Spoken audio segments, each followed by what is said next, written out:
Certains s'en foutent, d'autres simplement mauvais. On a des types de 20 ans ici qui en sont à leur 5e peine. On a parlé de moi dans le journal quand j'avais 14 ans. Genre, un jeune de 14 ans terrorise le quartier. Déjà une star. Si le mec nous file pas la thune, on le torture d'abord. Genre un coup de marteau dans la tête ou on lui brûle les orteils au chalumeau. Après, s'il a vu notre visage, on est obligé de le tuer.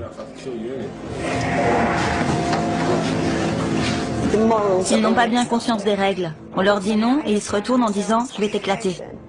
Vous allez faire quoi? Vous allez faire quoi? Tout peut arriver.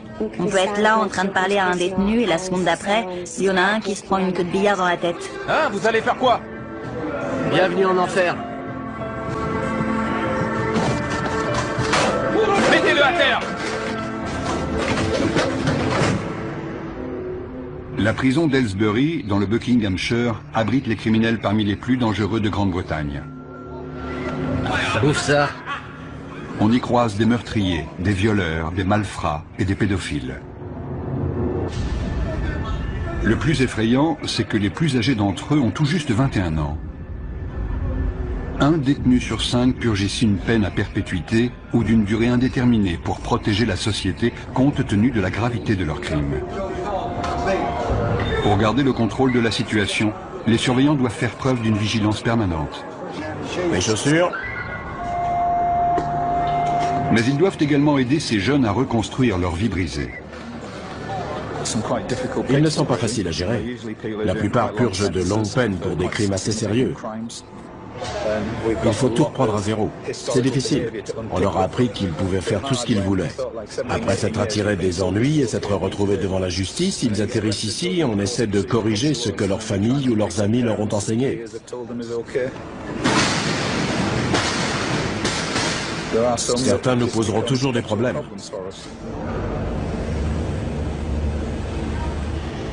Aylesbury est un établissement redouté au sein de la population carcérale.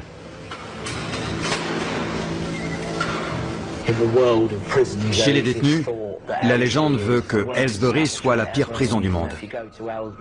Quand vous arrivez, vous êtes accueilli par 5 matons baraqués, armés de matraques, et on vous assomme à la descente du bus. Ceux qui arrivent ont peur parce qu'on leur a dit qu'il y avait des problèmes de gang, des bagarres tous les jours, 4 à 7 par jour. Mais depuis un an, ça s'est un peu calmé. En revanche, quand un incident éclate, c'est généralement très sérieux. Ils utilisent des armes, des queues de billard, des armes artisanales, dans la gorge, dans la poitrine, sur le front. Il n'y a pas de règle. Et c'est rarement 1 contre 1. C'est plutôt 6 contre 1. Si le personnel n'intervenait pas, il pourrait y avoir des morts. Caspian Hogg est le dernier arrivé. Il a 18 ans. Après avoir été incarcéré dans un établissement pour mineurs, il a été envoyé ici en raison de problèmes disciplinaires. Asseyez-vous ici. Combien de fois avez-vous été incarcéré? 4 ou 5 fois. Ok. Quelle peine cette fois? 4 ans. 4 ans, d'accord. Avez-vous déjà pris de la drogue, de l'alcool ou autre produit assimilé? Ouais. Ok. Quoi précisément? Juste de la coke, du cannabis. Juste de la coke? Ouais. D'accord. Vous serez suivi par mademoiselle Morgan. Il y a des gangs dans votre quartier? Ouais. Vous faites partie de quel gang? Stratford Longside. D'accord. Vous avez des gangs rivaux? Ouais, les Fairfield FMD. FMD? Ouais. Qu'est-ce qui vous oppose? C'est juste un gang rival avec qui on se frite en prison.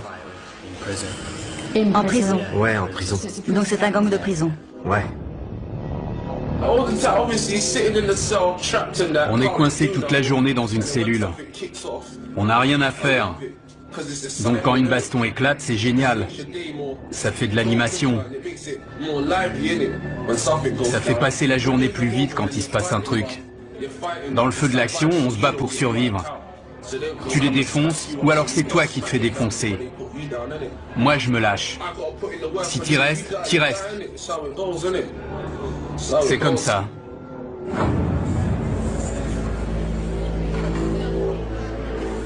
On a des membres de gangs venus de Liverpool, de Birmingham, de Londres, et ils sont tous rivaux.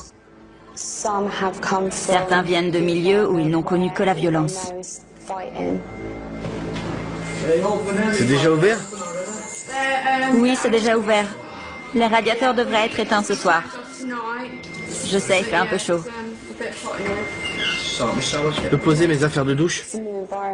C'est un nouveau lieu, un nouvel environnement. Les 24 premières heures sont les plus explosives. On s'assure qu'ils ont tout ce qu'il leur faut et qu'ils sont bien installés pour leur première nuit. Les rivalités entre gangs entraînent d'inévitables règlements de compte. Les nouveaux venus sont particulièrement vulnérables, car ils n'ont pas encore de repères et doivent faire leurs preuves. Dès qu'un incident survient, une alarme est déclenchée. Pour éviter que la situation dégénère, les agents de sécurité interviennent rapidement. Vous êtes blessé? Non, non. Non? C'était quoi le problème? Rien. Allez! Non, non. C'était sûrement pas pour rien. Non, non, non. Ils sont juste venus là, vous frapper pour rien. Je sais ce qui s'est passé. C'est le nouveau qui vient d'arriver. Il s'est déjà battu la semaine dernière. C'était les représailles. Les deux se battaient. Les deux se sont donné des coups à la tête. Ils se disaient bonjour. Vous, ça va?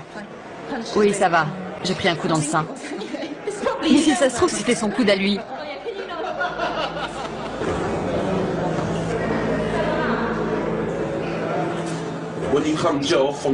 Quand on vient de la rue et qu'on arrive en prison, c'est encore plus violent que dans la rue, parce que tous les mecs de la rue sont réunis au même endroit. C'est pire. J'ai grandi au milieu de la violence et j'aimais pas vraiment ça, mais en maison de redressement, on voit beaucoup de violence, alors on s'habitue. Et puis on finit même par aimer ça. Si je te connais, si je sais avec quel gang tu traînes, dès que je te vois, je t'éclate.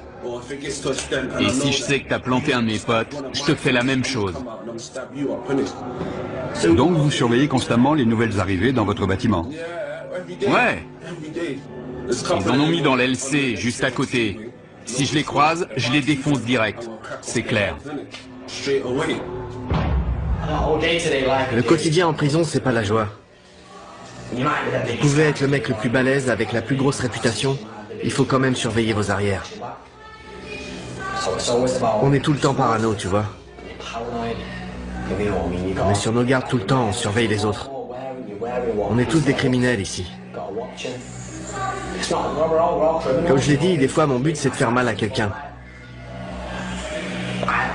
Des fois je me réveille le matin et je suis pas d'humeur pour ça. Sérieux. Et des fois je me dis que je vais lui mettre la raclée de sa vie. Je me dis quelle différence ça fait. Je sais qu'il me reste que 10 mois à tirer, mais autant aller lui régler son compte. Au cours de leur période d'intégration, avant d'être installés, on propose aux détenus de travailler ou de suivre des cours. Ceux qui acceptent pourront passer plus de temps dans les espaces communs. Il n'y a que 3 surveillants à cet étage et jusqu'à 50 détenus peuvent sortir de leur cellule. C'est le moment dangereux de la journée. Il faut rester très vigilant. On peut avoir tendance à se relâcher parce que 90% d'entre eux sont très corrects. Mais il faut se méfier, c'est notre boulot. La situation peut dégénérer à tout moment. Caspian et 2 nouveaux arrivants ont forcé le passage pour s'introduire dans une cellule.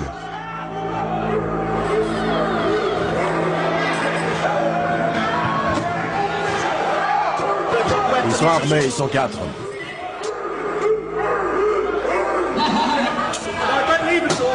Les détenus ont barricadé la porte. Les surveillants ne peuvent pas entrer. Je veux voir tous les détenus dans leurs cellules.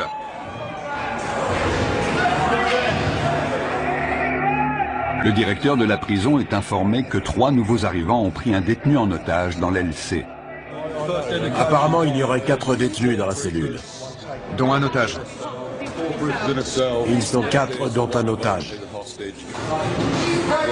On va envoyer des négociateurs devant la porte pour tenter d'établir un dialogue et on avisera. Ma vie est en jeu. C'est pour ça qu'on doit menacer la sienne. D'accord, on va transmettre ce message au directeur. Vous comprenez? On est en danger de mort. On est forcé de faire ça. Je comprends. 3 d'entre eux viennent d'autres prisons. Ils avaient prévu leur coup. Notre priorité, c'est l'otage. Si vous faites pas venir le directeur, je le viole. Je vais le violer. Écoute, tu n'as pas à lui faire de mal. On t'écoutera de toute façon. Le négociateur joue un rôle clé car il analyse la situation pour nous. Si nous sentons que la vie d'un détenu est en danger, il est clair que les négociations sont terminées et qu'on doit intervenir. L'otage doit avoir conscience que le personnel est présent et jauge la situation car ils disent tous « je vais le tuer ». Mais est-ce qu'ils veulent vraiment le faire? J'aime pas cette prison, c'est tout. Je l'aime pas. T'es pas le seul. Mon problème, c'est que j'ai beaucoup de prisonniers qui ne sont pas heureux d'être ici. Si on commence à parler de transfert maintenant, j'aurai une autre prise d'otage dès cet après-midi, car certains vont se dire « Oh, il suffit de prendre un type en otage pour se faire transférer. » Je vais lui trancher le cou et le vider de son sang. Il a menacé de le violer et de lui trancher la gorge. Non, le cou. De lui trancher le cou. Je vais vous dire. Écoutez-moi. Vous me prenez pas au sérieux? Si, croyez-moi. Nous prenons ça très au sérieux. Une cellule de crise a été mise en place par le directeur de la prison pour gérer l'incident. La décision a été prise de faire appel à des agents des forces de l'ordre spécialement entraînés pour agir dans ce type de situation. L'otage avait un t-shirt noué autour du cou, il était assis sur le lit, ils sont armés d'un couteau en plastique et de morceaux de verre. Ils ne veulent pas être ici. Ils ne se sentent pas en sécurité. Ils veulent retourner plus au nord, vers Liverpool ou Manchester. Il y en a un qui est arrivé hier, un autre il y a 9 jours. Ils viennent tous du même coin. Ils se sentent menacés par les gars de Londres. Et ils en ont assez. L'équipe d'intervention de la prison se prépare à intervenir au cas où la situation dégénérerait. La prise d'otage dure depuis 2 heures. Jason Harper passe le relais à un autre négociateur qui va poursuivre la discussion avec les preneurs d'otages. Écoutez-moi, d'accord? Je ne vais pas vous mentir. Je vous ai dit tout ce que je savais. La température de 40 degrés n'arrange pas la situation. Il s'est effondré au sol. L'otage a perdu conscience. Tournez-le sur le côté. Tournez-le sur le côté et mettez-lui la tête en arrière pour qu'il puisse respirer. Oui, voilà, sur le côté. Darren, c'est Andy. Julie vient de me dire que l'otage avait perdu connaissance. Il est allongé au sol, elle leur a expliqué la position latérale de sécurité. Le directeur est mis au courant de la situation. Il ordonne le déploiement de son équipe d'intervention pour porter secours à la victime. Vous m'avez dit que vous vouliez sortir. J'attends qu'on me dise comment ça va se passer. Ensuite, la situation va se débloquer. Au bout de 3 heures, les preneurs d'otages acceptent de se rendre calmement. Où il est? Je veux le voir. L'otage, il sort en premier? Non, non, il sort en dernier. Comment tu t'appelles? Caspian. Les mains sur la tête. Sors calmement, par ici. Caspian Hogg, l'initiateur de cette prise d'otage, est conduit vers le quartier disciplinaire. Le détenu qui est arrivé hier venait déjà du quartier disciplinaire de son précédent établissement. Il est connu pour des faits de violence, d'agression de personnel, de port d'armes, de barricades. Il a tout fait. Il vient du nord du pays. Il a beaucoup d'influence sur les autres et il s'en est servi. Mais on est formé pour ces situations, donc ça va aller. On va descendre au quartier disciplinaire pour une fouille intégrale. Je suis le responsable, donc j'y participerai. Chacun sera tenu à l'isolement en attendant qu'une punition soit décidée. Nous sommes responsables des détenus les plus problématiques de l'établissement. S'ils enfreignent les règles ou s'ils présentent un risque pour les autres ou pour l'établissement, ils sont envoyés au quartier disciplinaire pour une période donnée. Notre priorité, c'est de calmer les prisonniers énervés et de leur faire entendre raison. Il faut aussi qu'on soit attentif à tout comportement potentiellement violent. Hé, Caspin! T'as réussi? J'y suis presque, mon pote. Presque. Beaucoup m'ont dit qu'ils avaient essayé de travailler et d'être de bons citoyens, et qu'ils avaient trouvé ça trop difficile. Mais ils sont très jeunes, vous savez. Les détenus seront punis pour les dommages qu'ils sont en train de commettre. Je suis resté trop sage. J'étais stressé. Il me fallait un truc à faire. J'ai saisi ma chance. En plus, j'étais pas tout seul. Le gamin qu'on a pris en otage, c'est le seul de toute l'aile que j'aime pas. Alors je me suis dit que j'allais me le faire. Mais on lui a pas fait mal, on lui a rien fait. Ils m'ont frappé au visage et dans les côtes, en me traînant avec eux. Ensuite, l'un d'eux m'a attrapé par derrière et m'a fait asseoir sur le lit. Il me tenait comme s'il voulait me briser la nuque.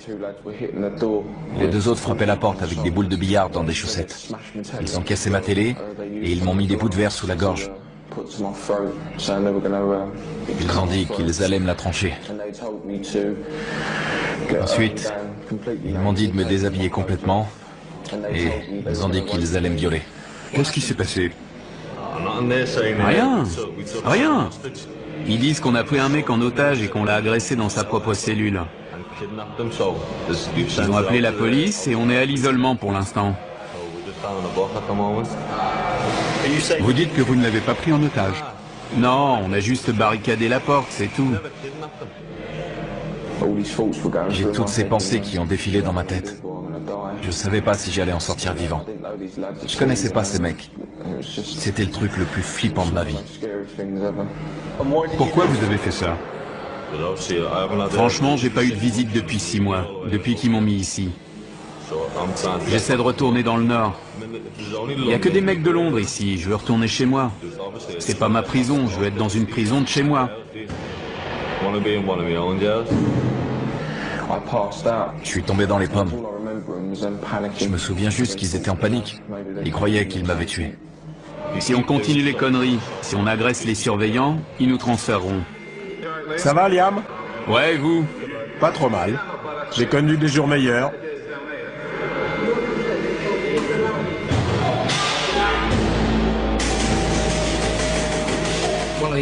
Un des détenus a inondé sa cellule. Il est armé. Il a cassé le manche de son balai. On lui a demandé de nous le remettre. On va le déplacer dans une cellule où il n'y a pas d'eau. C'est trop court. Il doit lui en rester. Le détenu a jeté les morceaux de manche à balai dont il se servait comme arme. C'est trop court. Pourquoi vous avez gardé ce morceau, hein? Je vous avais dit de tout jeter. Reste sur le côté. Déverrouille la porte et je la pousserai. Reculez vers nous. Doucement.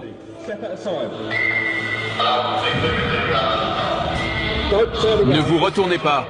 Restez face au mur. Le détenu n'a pas obéi et s'est retourné.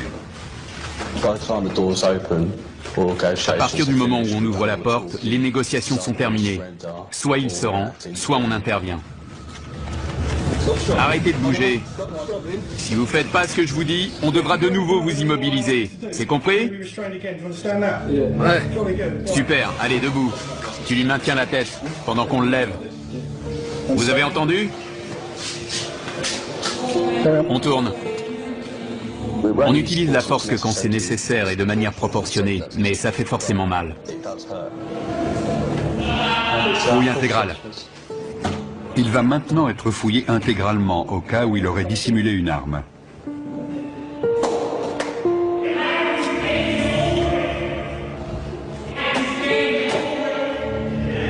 Retournez-vous. Bande d'enflures. Vous avez des réclamations à faire sur la façon dont on vous a traité? Non, non, ça va. Non? D'accord. Je vais vous demander de réfléchir aux conséquences de vos actes.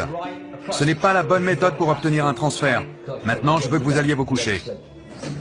Clé. Nous devons les garder dans le quartier disciplinaire pendant un certain temps. Sinon, les autres vont se dire qu'ils peuvent prendre les otages quand ils veulent pour obtenir un transfert. Des détenus de confiance nettoient les dégâts causés par les preneurs d'otages. J'ai choisi la voie la plus facile. J'essaye de rendre cette peine la moins désagréable possible. On a le choix. Si tu fais le con, tu te retrouves à l'isolement tout seul sans télé, ça craint. Les détenus exemplaires participent au fonctionnement de la prison, ce qui leur permet de passer plus de temps en dehors de leur cellule. Josh est responsable de la lessive dans le quartier disciplinaire. Ça pue. Dans le quartier disciplinaire, Caspian se plaint d'entendre des voix dans sa tête et demande une aide psychologique.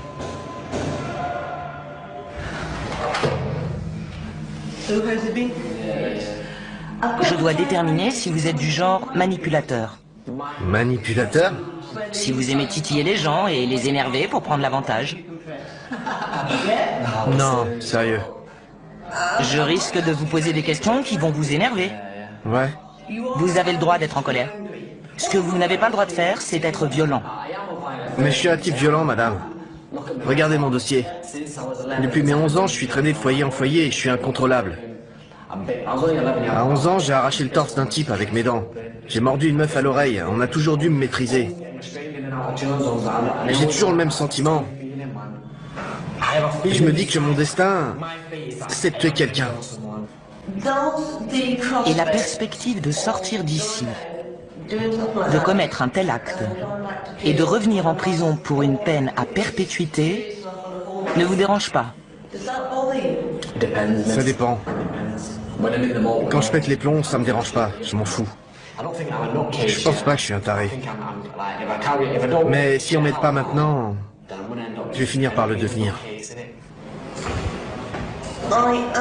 Je ne suis pas convaincu à 100% qu'il souffre de troubles mentaux. Il souffre de troubles émotionnels, ça c'est sûr.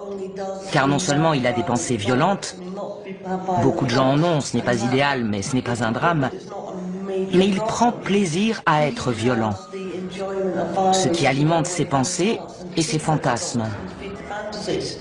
Je pense que son comportement pourrait le conduire au meurtre.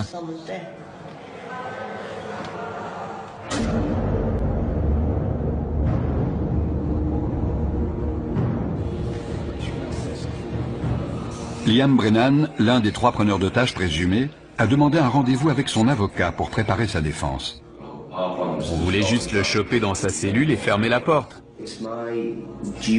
Mon rôle n'est pas de minimiser le délit, mais d'essayer de comprendre pourquoi et comment c'est arrivé, et quelle a été ton implication. Tu ne peux pas dire, c'est pas moi, j'ai rien fait. Ça, il te croira jamais. Écoute, différentes peines sont envisageables. J'espère que le juge optera pour des jours supplémentaires. J'ai pas le droit à l'erreur. J'avais pas parlé à ma femme et à mon gosse depuis 1 an. Elle m'a recontacté il y a quelques jours et je lui ai dit que je sortirais le 11 décembre. Les services pénitentiaires ont décidé de ne pas poursuivre Liam. Il se retrouve donc en commission de discipline. Asseyez-vous, monsieur Brennan. Je suis juge, je n'ai aucun lien avec cet établissement, vous comprenez? Oui. Vous êtes représenté par monsieur Ahmad, c'est exact? Oui, monsieur le juge. Pouvez-vous vous identifier, s'il vous plaît? Jason Harper. Vous serez le témoin de cette affaire? Oui.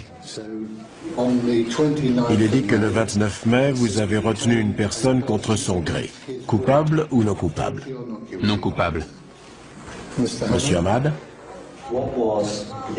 Qu'avez-vous vu monsieur Brennan faire exactement? Il a passé beaucoup de temps à la porte avec moi pour m'expliquer leurs intentions. Je ne veux pas parler à votre place, mais si je comprends bien, il n'a pas menacé ni brutalisé d'une quelconque façon la victime. C'est exact. Lorsque vous étiez dans la cellule, avez-vous exprimé clairement votre désir de coopérer avec... Vous orientez l'accusé. Oui, monsieur le juge. Ne le faites plus. Vous connaissez la loi et la notion de complicité. C'est comme le chauffeur du véhicule qui attend les braqueurs de banque. Il se rend coupable de vol même s'il n'a pas pénétré dans la dite banque. Monsieur Brennan n'a apparemment eu aucun contact physique avec ce détenu qui était apparemment séquestré. Avez-vous vu les autres retenir la victime? Je n'ai vu personne le retenir. Quelle était la taille de la cellule? Petite, c'est une cellule de prison. J'ai du mal à croire que vous n'ayez rien vu. Ça me paraît inconcevable. Ou alors il ne s'est rien passé. Parce que sinon vous l'auriez forcément vu. C'est ça que vous me dites? Je dis pas qu'il s'est rien passé. Je dis juste que j'ai rien vu. Je regardais de l'autre côté, vous avez entendu Monsieur Harper. Je lui ai parlé pendant un long moment. Il est très clair pour moi que vous étiez tous les trois complices dans cet incident, et je n'ai aucune hésitation à vous déclarer coupable. Je vous impose 32 jours de détention supplémentaire. Vous avez tout compris? Oui, j'ai compris. Cette procédure est terminée, merci. Pourquoi n'a-t-il pas été mentionné que la victime avait été dénudée et menacée de viol? Ça m'a surpris. Ouais, ça m'a étonné aussi. C'est mon jour de chance. L'agression n'a pas fait l'objet d'une poursuite pénale car la victime a eu trop peur pour témoigner. Dans le quartier disciplinaire, tous les privilèges, y compris la télévision, sont retirés. Brennan refuse de retourner dans sa cellule, à moins qu'on lui apporte une télévision pour qu'il puisse suivre le match de foot Angleterre-Ukraine. Je ne vous entends pas. Vous savez quoi? Quoi? Je suis coincé ici 2 semaines sans télé, donc je m'en fous de m'attirer des ennuis. Liam, je ne veux pas que vous restiez ici plus longtemps que nécessaire, car vous êtes quelqu'un de bien. C'est vrai. Je peux vous proposer des activités, de la peinture, ou alors vous pouvez demander des cours. Moi? Demander des cours? J'ai pas suivi de cours depuis mes 11 ans, demander des cours? J'ai pas envie de me pendre. Michel Morris parvient enfin à convaincre Brennan de rejoindre sa cellule. Pour sa participation à la prise d'otage, Caspian est condamné à 38 jours de détention supplémentaire. Caspian, c'est votre dernière chance d'obtempérer. J'ai dit non. Les surveillants tentent de le raisonner, mais il refuse de retourner dans sa cellule. Il sera envoyé dans le quartier disciplinaire jusqu'à ce que le directeur estime qu'il est capable de rejoindre les autres détenus. Caspian, si tu ne suis pas nos instructions, on t'immobilisera de nouveau. D'accord? Personne n'est au-dessus du système. Il y a des règles, des procédures, des lois à suivre, que vous soyez un détenu ou un surveillant. Personne n'est au-dessus de ça. Debout. Debout. Caspian, par ici. Il n'y a qu'à l'extérieur qu'on peut considérer ces jeunes de 18 ans comme des adultes. Beaucoup n'ont pas la maturité d'un adulte. Ils sont très influençables et peuvent s'attirer des ennuis. Entre là-dedans. Je vais demander à l'infirmière de venir te voir. S'ils me remettent avec les autres, je vais vous dire la vérité. Je vais faire mal à quelqu'un. Sérieux, je déconne pas. S'ils me remettent là-bas, je vais choper un de ces connards et je vais le défoncer comme il faut. Je suis sérieux. J'ai l'impression d'avoir une double personnalité. Tout m'énerve, tout le monde m'énerve. J'aimerais parler à quelqu'un, mais j'ai la tête en vrac. J'ai l'impression qu'elle est énorme. Tellement de trucs là-dedans, je me sens vraiment en colère. Je suis en rogne. Il y a certains détenus que je n'aimerais pas voir libérés avant très longtemps. Parfois, on travaille avec eux simplement pour les aider à gérer le fait qu'ils sont en prison. Mais je n'ai jamais rencontré de détenu que je ne pensais pas pouvoir aider à répondre à son environnement de façon plus positive.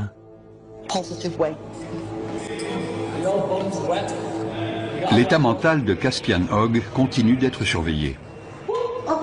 De quel autre traitement pensez-vous avoir besoin?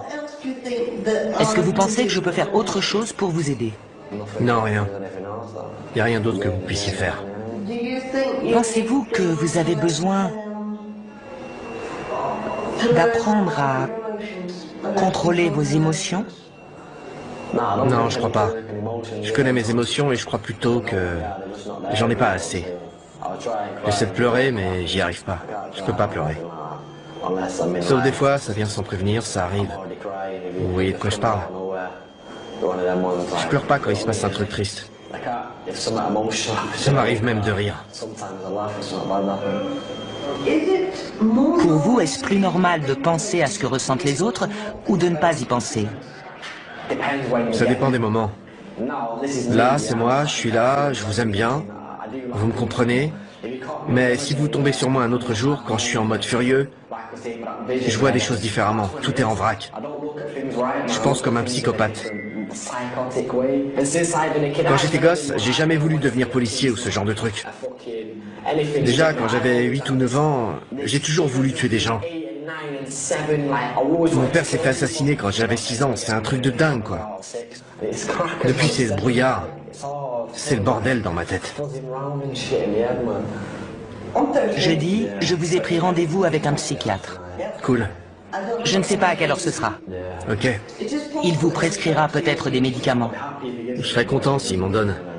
Mais s'il m'en donne pas, je serai en rogne. Ça vous mettra en colère? Ouais, carrément. Je suis convaincu qu'on ne naît pas bon ou mauvais. On apprend de notre environnement comment réagir au monde qui nous entoure. Et certains apprennent que la meilleure façon de réagir à ce monde, c'est par l'agression ou la violence. Super papa, tu sais comment je t'aime? Et quand tu l'ouvres, c'est marqué gros comme ça.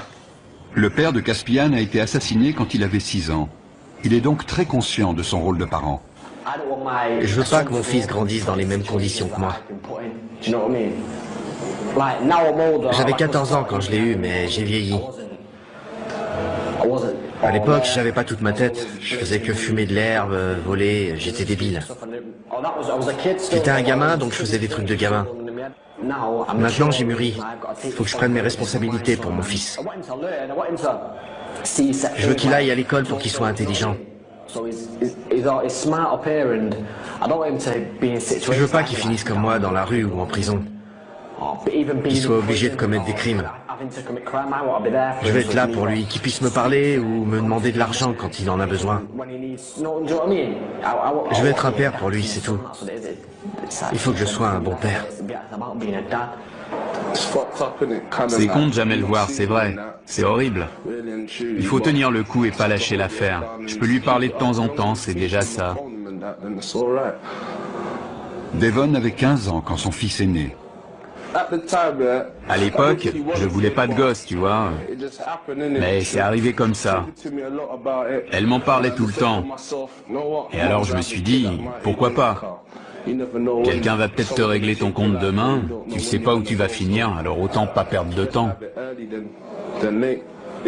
Vous avez vraiment pensé à la mort à ce moment-là? Ouais, évidemment. Dans mon quartier, il y a beaucoup de violence. Des gens meurent tout le temps. On n'est jamais à l'abri, ils peuvent vous dégommer quand vous traversez la rue. Pour certains détenus, le téléphone est le seul moyen de rester en contact avec leur famille. Ouais, tu me manques, bonhomme. Non, tu peux pas venir me voir. Papa est occupé. Papa nourrit des animaux. Je sais pas comment ça se met. Je veux pas que ça lui tombe dessus. Dans la chapelle de la prison, Josh se prépare pour la fête des pères. Exceptionnellement, les détenus exemplaires sont autorisés à passer du temps avec leurs enfants. Je peux jouer avec lui? On peut se rouler tous les deux par terre, je peux lui courir après. Une fois, il voulait que je vienne l'attraper, mais je pouvais pas aller plus loin. Je suis heureux de pouvoir passer 5 heures avec lui au milieu des rires et des pleurs. J'ai envie de l'attraper et de lui faire des câlins. Tu peux ouvrir la bouche? Bravo. Ça me plaît pas de le voir se faire fouiller, mais je préfère avoir cette relation avec lui. J'ai de bonnes raisons de changer. J'ai un gosse et une fiancée, une famille qui a besoin de moi. Pour être honnête, si j'avais pas ma famille, je me serais sûrement pas comporté aussi bien.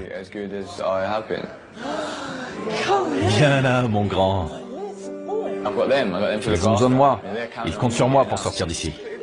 Où elle est, ta cape? Tu fais ton timide? Si je me comporte bien, je retrouverai ma famille. C'est simple. Si je joue le jeu, je gagne tout. Sinon, je perds.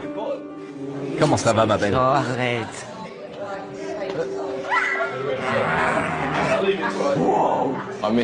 J'ai manqué ses premiers pas, ses premiers mots. La première fois qu'il a tapé dans un ballon, je ne l'ai jamais emmené au parc. Je ne l'ai jamais réveillé de sa sieste. Maintenant, il va sur les toilettes, il me dit qu'il est grand. C'est toutes ces petites choses. J'ai tout manqué. Je veux être là pour le border le soir, pour me réveiller avec lui.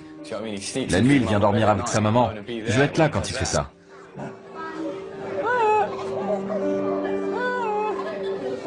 Messieurs, dames, s'il vous plaît, vous pouvez vous dire au revoir? Tout va bien. Quand j'ai su que j'allais en prison, je pensais qu'elle allait m'oublier. J'avais que 18 ans. Et on était ensemble depuis 2 ans et demi. C'est un vrai test pour des adolescents, de rester fidèles et loyaux. Quand on est en prison, on ne pense qu'à ça. Il faut pouvoir compter sur quelqu'un de confiance pour traverser ça. Sinon, on craque. Je pourrais être là toutes les nuits à imaginer qu'elle me trompe. À plus. Je t'aime.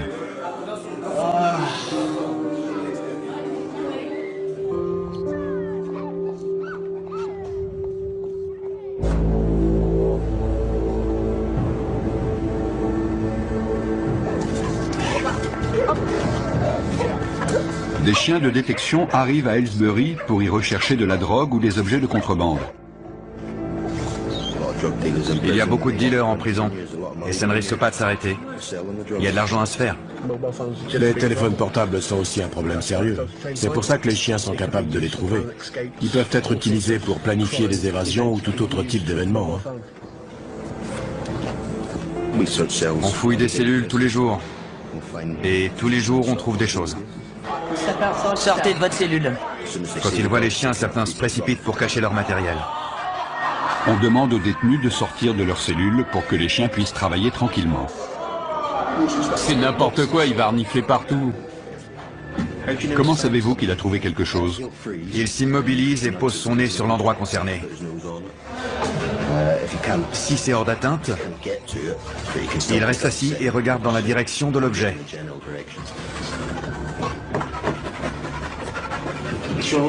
Il a l'air très intéressé par la fenêtre. Je vérifie s'il n'y a rien à l'extérieur. Il a peut-être senti une odeur de joint qui venait de la rue.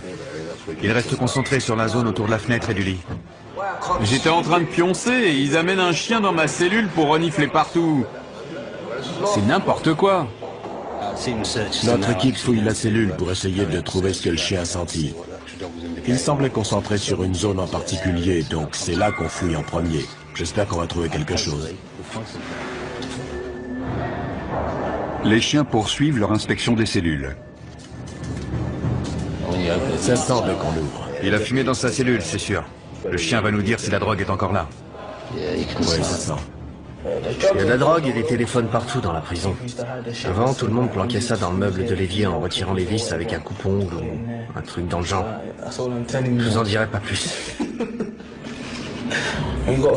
Avec un téléphone, on peut appeler qui on veut, envoyer des textos, parler à sa chérie le soir, vous voyez ce que je veux dire. On peut dire ce qu'on veut, gérer ses affaires, son fric, tout ça. Vous avez déjà eu un téléphone ici? Ouais, mais c'est trop de pression. On devient parano. Ils finiront toujours par le trouver. La première fois, on est là, ouais, ils le trouveront jamais. On se croit le plus fort, et puis ils finissent par en trouver un chez un mec, et là, tu peux être sûr qu'ils vont le faire parler. La semaine d'après, boum, un autre passe à table. On n'est jamais tranquille parce qu'ils savent tout ce qui se passe ici. Ils cachent parfois leurs affaires au fond de leur poubelle. Ils croient qu'on va pas les fouiller parce que c'est dégoûtant. Des cartes SIM, des téléphones, il y a tout. On a toujours un cran de retard parce que dès qu'on trouve quelque chose, ils cherchent une autre cachette. Une antenne cassée, ça peut servir d'arme. Il en a plus besoin, on l'apprend. Ils aiment regarder des images, évidemment. Je veux pas savoir ce qu'il fait avec ça.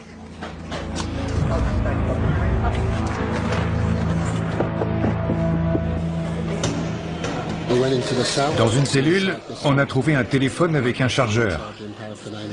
Donc, nos équipes vont l'inspecter une deuxième fois.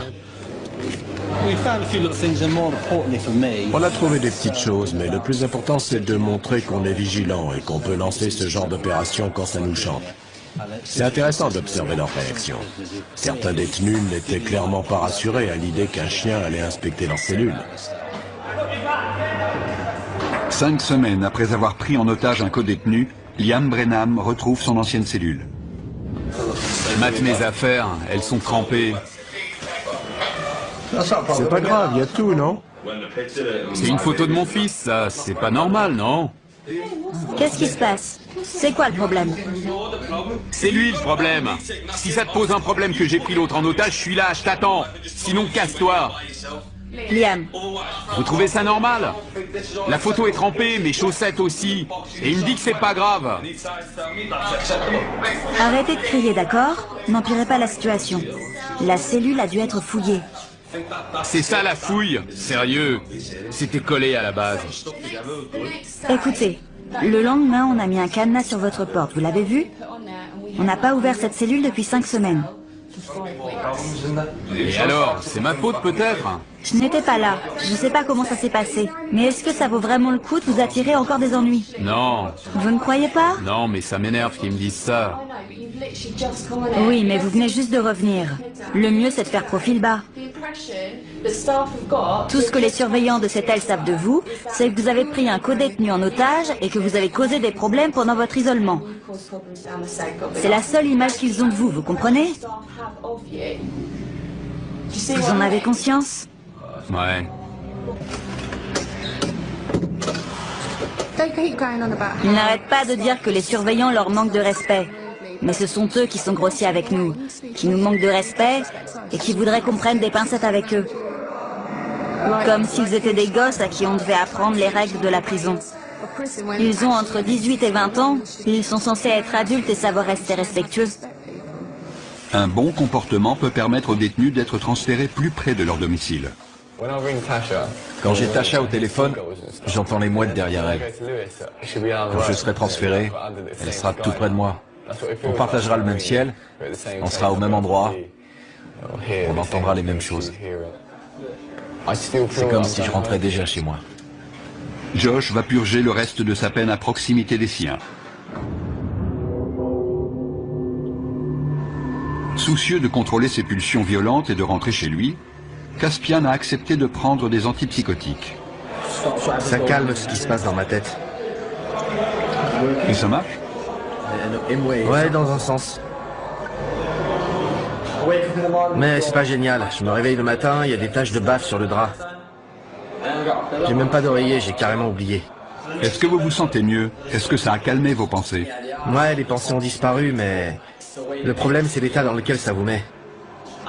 J'aime bien être un peu défoncé, mais là, j'ai l'impression d'être un zombie, tu vois. Genre, un carré sous médoc. Le mec complètement à la masse.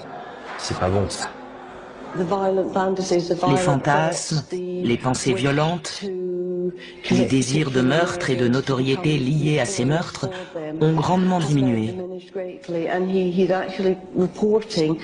Il a même expliqué qu'il avait parfois la tête vide. J'aimerais maintenant travailler avec lui pour qu'il essaie de comprendre ce qui se passait dans sa tête et qu'il sache où demander de l'aide si ses pensées venaient à ressurgir. 90% des détenus que nous accueillons ici vaquent à leurs occupations et font ce qu'on leur demande. Il peut y avoir de petits incidents, mais c'est tout. Ce sont les 10% restants qui causent la majorité des problèmes. Ils ne veulent pas rester tranquilles ni faire ce qu'on leur dit. Ils se rebellent constamment. Ils essaient de créer le désordre pour saper notre travail.